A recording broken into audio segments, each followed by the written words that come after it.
If you've ever worried about losing track of a message or request that came through Teams, or you've just wondered how to turn your messages and communications inside Teams into action items, then I'm going to show you some features that you'll love. So first off, if you are working with a message, whether it's in a conversation inside a channel, or if it's a direct chat message with some other person specifically, you can go to the dots of the message and go to more actions, and here you will see create task. And if I click on create task, what it's going to do is pull up a new task entry for me, and I can decide which one of my to-do lists do I want it on. I'll just leave it on my default list for now. I can set a priority and a due date. I can add other information, but I don't have to. By default, automatically, you're going to get an item on your task list that has the title of the message in it, and it will have the full message in the notes. Also in the notes, you'll get a link back to the exact spot in Teams where this conversation happened. So we'll go ahead and click Add Task. And now that we have done that, I can switch over to my task list.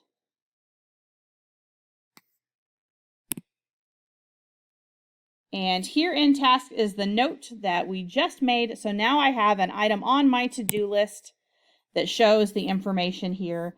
And if I wanted to go right back to that message for a fuller context or to see what other people had replied, then I've got that option right here.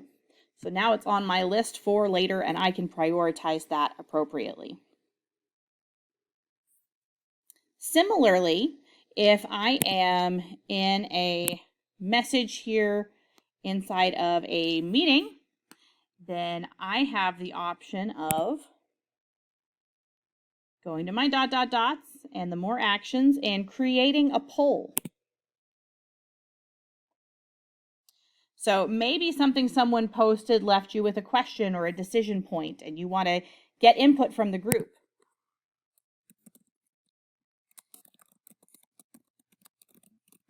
You can quickly make up a question, and you'll see here Teams has gone ahead and looked at the keywords in my question and suggested some potential answer choices for me. I'm going to go ahead and say add all of these to my poll. And you know what? I don't want yearly to be an option. I don't think that's often enough. And I don't want never to be an option because otherwise everyone will choose it. So now I've got just the answers here that I want. And I can decide, do people can only choose one option, or if I want them to be able to choose multiple options, then there's that as well. You can also decide for yourself if you want to be able to see the names of the people who responded so you can see who had which vote, or if you want to share those results with the people who voted. And so you can click preview and see this is what it will look like when you post it. You can even go ahead and post your vote in advance. And once you hit send, then there's a meeting poll that will show up attached to that item inside of Teams so that you can be taking further action based on your team's input. Finally, I want to show you one more thing, and that is when you're in a chat, whether it's in a meeting chat or it's in a one-on-one chat, you might find that there's a specific message, several items back that you want to respond to. You can click the dots on that item and hit this reply option. And in this way, you can reply directly to the exact message, even if it wasn't the most recent one here in the chat.